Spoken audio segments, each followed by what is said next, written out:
काय पाहिजे अजून? क्वालिटी की नाही? चलो. संगमेश्वरच्या पुढचा रस्ता थोडा असा आहे काहीतरी, म्हणजे नॉर्मल एवढाच आहे. आणि मागे थोडाफार होता, नाहीतर ओके रस्ता ओके मस्त आहे. संगमेश्वरचा ओके, थोडा रस्ता खराब आहे, मध्ये मध्ये चांगला आहे, मध्ये मध्ये खराब आहे. नहीं, इस साइड से ओवरटेक कभी भी नहीं करने का, इसने पूरा दबा दिया था. अपन जाएगा इस साइड से.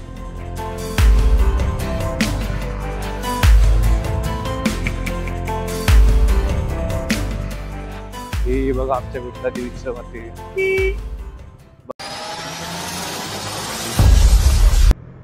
भोसले घाट मध्ये एंटर केलेला आहे. हा टर्न आपला आवडता टर्न, म्हणजे रिस्की टर्न आहे, पण काय माहिती का आवडतो ह्याला न बघता पण मी ओळखेन ह्या टर्नाला. पुढचा माहोल बघा ना. मगाशी थोडा पाऊस भेटला, कॅमेरावर साफ करून जा.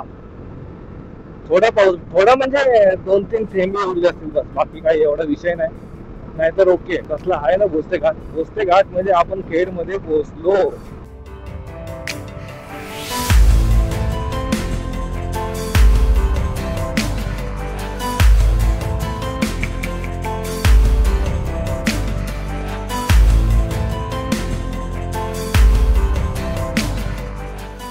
परशुराम घाटामध्ये तरी सध्या एंट्री मारली आहे, आणि ही नदी बघा ना कसली भारी वाटते ना. कडक आहे. परशुराम मंदिर मागे आहे ना, आपण आलो पुढे. परशुराम मंदिर दाखवायचं होतं, पण तेवढ्यातच कॅमेरा बंद होता. आणि काय सांगू तुम्हाला माझी व्यथा. परशुराम घाट म्हणजे धोक्याचा घाट असं म्हणतात. हो, ते खरंच आहे. परशुराम म्हणजे आहे धोक्याचा आहे थोडा, आणि इथे थोडा खराब आहे. इथे आता येईल, हा बॅच दाखवतो मी तुम्हाला. आणि इथे हा बघा. हा, हो हो.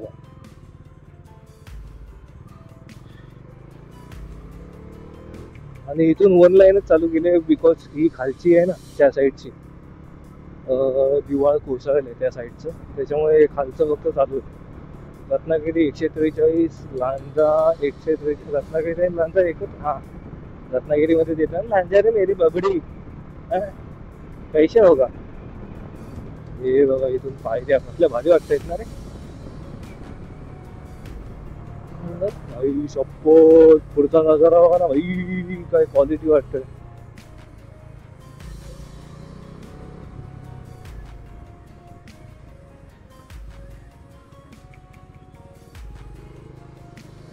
एक नंबर शहर वाटतंय ना. तुम्हाला दिसतंय की नाही काय माहिती, पण भारी वाटते भारी.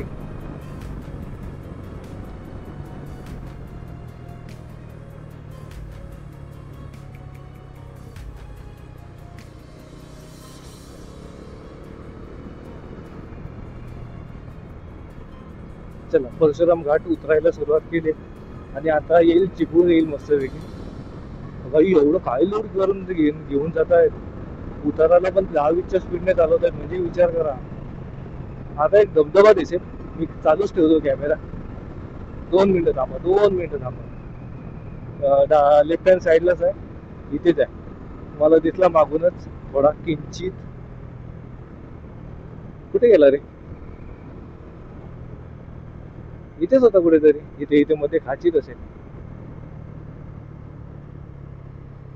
हे बघा ना रे बच्ची. काय पाहिजे अजून? क्वालिटी की नाही?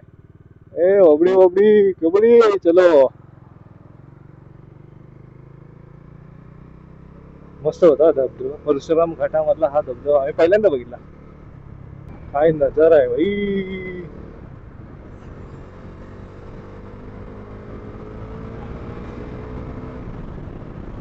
असा नजारा बघायला आहे का कुठे. आपण इथं चालतोय, आपल्या बाजूला ट्रेन आहे. कोणत्या काय माहिती, दिसत पण नाही, नाव नाही दिसत आहे एवढं लांबचं. भाई मस्त वाटतंय रे. असं असं भाई बघायला भेटलं ना, काय पाहिजे अजून. चिपळूण मध्ये तरी आलो, थोडा नाश्ता केला, जेवलो वगैरे नाही, जस्ट चटर बटर खाल्लंय. आणि इथून आता निघायचं. इथून जवळजवळ अजून माझं डेस्टिनेशन आहे 140 150 काहीतरी आहे. म्हणजे 150 किलोमीटर पकडून चला. खाली वरती आहे थोडं काहीतरी. आज बिना मॅपचा जातोय मी, मजा येते. चलो चालू करतोय. चिपळूण असा स्टॉप आहे ना, मी कायमचा चिपळूणमध्ये थांबतो. चिपळूणमध्ये कायमच थांबावंसं वाटतं आणि थांबतो पण मी, असं नाही की थांबत नाही, म्हणजे कायमचंच आहे, थांबतो मी. कितीतरी काय असलं तरी चिपळूणमध्ये आपला स्टॉप असतोच. जरी 10 जरी स्टॉप घेतले तरी चिपळूणमध्ये स्टॉप आपला ठरलेला आहे, फिक्स आहे. चिपळूण आता सोडल्यातच जमाय. बघू आता आपण घरी किती वाजेपर्यंत पोहोचू. पेट्रोल पण फिलअप करायचंय. आता टाकलं तर फक्त 500-600 रुपयाचं येईल, 700 रुपयाचं येईल जेमतेम. अजून एक कांडी खाली होऊ दे, मग टाकेन. संगमेश्वरच्या दरम्यान कुठेतरी टाकेन. चिपळूणवरून थोडं बाहेर पडल्यावर थोडा बस पाऊस भेटला. पाऊस म्हणजे एकदम किंचित पाऊस होता बऱ्यापैकी होता. कॅमेरावर असेल 2 मिनिटं साफ करतो. पण पुढचं वातावरण बघा ना कसलं भारी वाटतंय. 2 मिनिट झाप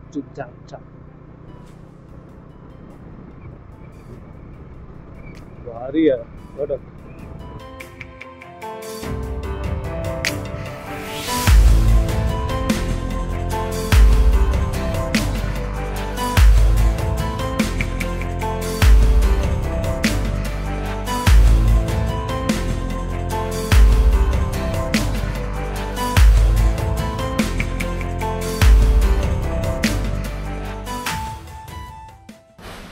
पेटपूजा केली गाडीची सेकंड टाइम. आणि समोरचा व्ह्यू बघा ना कसला भारी आहे, मस्त आहे यार. असा व्ह्यू बघणे आहे का कुठे? आणि इथला मागचा पण व्ह्यू कडक आहे, भारी यार. आता पेट्रोल गेलं गाडीत 1090चं गेलंय आणि सकाळी किती इथं गेलेलं 1060, म्हणजे 2000 लगभग पकडून चाला. ठीक आहे, नॉर्मल आहे, चिल. ठीक आहे, इथून निघूया आता. संगमेश्वर तरी मागे सोडलंय आणि ह्या साईडचं वातावरण बघा ना कसलं दिसतंय यार, कडक क्वालिटी यार. नाद नाही या वातावरणाचं, बघा कसलं भारी वाटतंय. हे सुख कोकणातच आपल्या, बाकी कुठेच नाही. आणि आताच जस्ट गाडीची पेटपूजा केली आणि निघालो आपण. आणि संगमेश्वर मध्ये थोडा रस्ता खराब आहे, काय माहिती का तो किती वर्षापासून तो पेंडिंग आहे. तो एक थोडा मोठाच पॅच आहे, खूप म्हणजे खूप खराबच आहे तो. आणि पाऊस मधल्या मध्ये लागतोय, मधल्या मध्ये पण एवढा पण जोरात नाही, नॉर्मल येतोय, टिपकी पडतायत आणि जात आहेत, असा विषय झालाय. आणि ऊन आज लय बेकार लागतंय, लय गरम व्हायला लागलंय. अर्ध जॅकेट खोलून ठेवलंय. या साईडचं वातावरण बघा ना कसलं आहे. आगीच्या गावात ती आपली कोकण रेल्वे अरे ना, 125 किलोमीटर इथून राहिलं आता आपलं डेस्टिनेशन. चलो उसको कवर करते और मिलते आपको बाद में. संगमेश्वरच्या पुढचा रस्ता थोडा असा आहे काहीतरी, म्हणजे नॉर्मल एवढाच आहे. मागे थोडाफार होता, नाहीतर ओके रस्ता, ओके मस्त आहे. हा बघा कसा रस्ता आहे, वन साइड आहे. आता भात पिकली लोकांची, आमचं पण पिकलं असेल. मस्तपैकी भात बीत कापायचं, निघायचं 10-15 दिवसांनी निघायचा. हा ब्लॉग माझ्या मते ना 2-3 आठवड्याने तरी मस्तपैकी. 2 आठवडे बिकॉज मी गावीच आहे आणि मी माझा लॅपटॉप घेऊन नाही गेलोय. मी हुशार आहे ना, लॅपटॉप नाही घेऊन गेलो ते जरी भोके मागे टाकला आणि आपण आलोय पुढे. संगमेश्वरचा भोके थोडा रस्ता खराब आहे, मध्ये मध्ये चांगला आहे, मध्ये मध्ये खराब आहे. आणि भोकेच्या पुढे माझ्या मते तरी चांगलंच असावा. भोके राजापूर असंच आहे काहीतरी. एक गाय माझी बब्बू, गाय असं बीच में नाही चलना का मेरी बबडे. इथून रस्ता माझ्या मते पूर्ण जरी चांगला असेल. ड्राईव्ह स्लो, एकदम घसरंडी आहे. यस ना मेरे बुलबुल, हम ड्राईव्ह स्लो ही करेंगे. मस्त ट्रकवाला मस्त चालवतोय ना. ए गँग गिंग गँग गँग, परत गुंग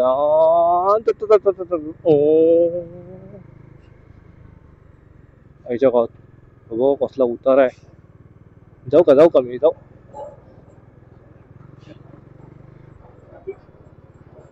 नहीं, इस साइड से ओवरटेक कभी भी नहीं करने का, इसने पूरा दबा दिया था. अपन जाएगा इस साइड से. ट्रक वाले से आधी पूछू का आपण. नहीं, रिस्क लेने का ही नहीं है. रिस्क काय को लेने का बनता है. कंटेनर खाली होता म्हणून जोमात आला एकदम. मला वाटलं निघेल माझी गाडी, पण नाही निघली. गाडी नको. बाबडे हात पण नाही दाखवते मला. नाही नाही नाही नाही, चलो चलो चलो चलो चलो.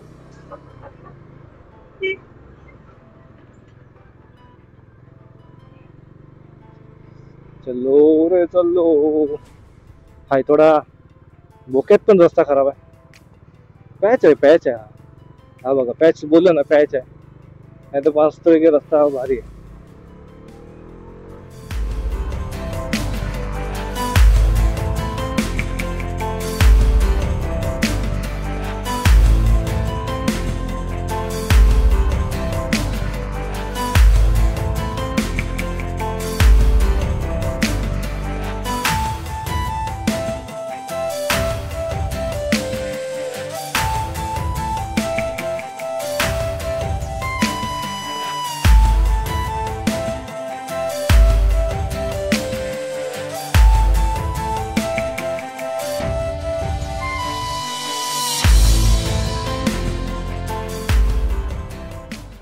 लांजा बाजारपेठेमध्ये तरी पोहोचलोय. भारी आहे लांजा बाजारपेठ. लांजा बाजारपेठेमध्ये आपल्या हायवेचं काम चालूच आहे. काहीच झालेलं नाही. फक्त असे पिलर फक्त घालून ठेवलं आणि लांजाचं एसटी स्टँड.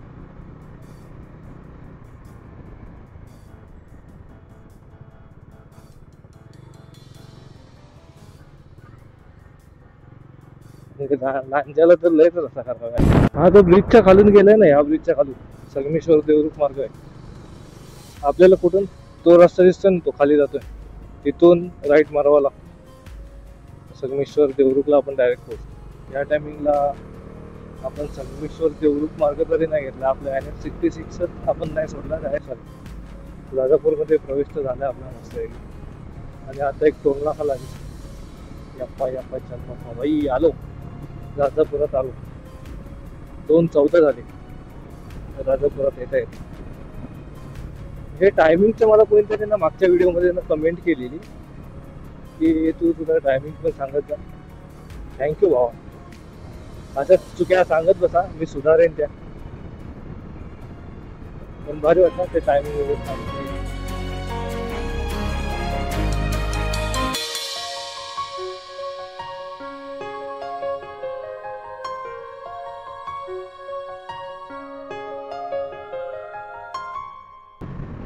हा आपला NH66 आणि आपण आता NH66 सोडलेला आहे. सर्व्हिस रोडला लागायचं आहे आणि सर्व्हिस रोडवरून आपल्याला डायरेक्ट राईट मारायचं. आणि पुढे चालली आपली लालपरी. आणि इथून आता आपल्याला घ्यायचं राईट. मला लालपरी मागापासून दिसत होती पण ह्या नव्हत्या दिसत.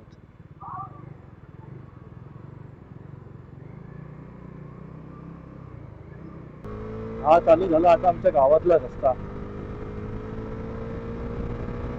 आता इथून लेफ्ट घ्यायचं. लेफ्टच्या आधी या दुकानात मला काहीतरी खाऊ घ्यायचं आहे आईसाठी.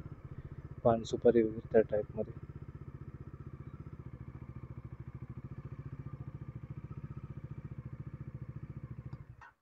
इथून आता अवघे 10 ते 15 मिनिटावर माझं गाव आहे.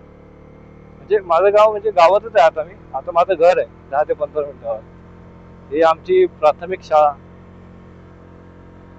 आणि हा इथला परिसर बघून कसला भारी वाटतोय. कडक ना. गेल्या गेल्या आई शिबी घालणार आहे ते वेगळं गोष्ट आहे. गाडी आणली म्हणून बघू आता. मला आता डायरेक्ट मी ऑफ रोडिंग वरच नेतो. ऑफ रोडिंग नाही पहिले एक देवीचं मंदिर आहे ते दाखवतो. विठला देवी मंदिर आहे दाखवतो. थांबा 2 मिनिट. इथं आता हा टर्न मारला इथं पुढेच आहे. थोडा रस्त्याला इग्नोर करा. थोडा खराब आहे. मुंबई गोवापेक्षा तरी बरा आहे. हे बघा आमच्या विठला देवीचं मंदिर. बाई लक्ष ठेव ग माझी आई. सुखरूप आणल्याबद्दल धन्यवाद. तसं सुखरूप नाही ग माझी आई. चला झाली चालू झाली ऑफ रोडिंग.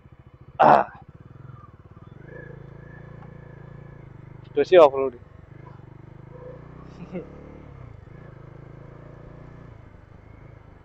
आता माझ्याकडे एक्सपल्स नाही ती हिमालयन पाहिजे होती. भाई उडवत नेली असते गाडी. उडवत माझ्या बबलूला मी उडवत नेऊ शकत नाही ना. बबलू मला नंतर मला त्रास देईल.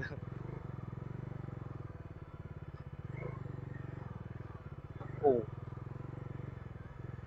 चल चल.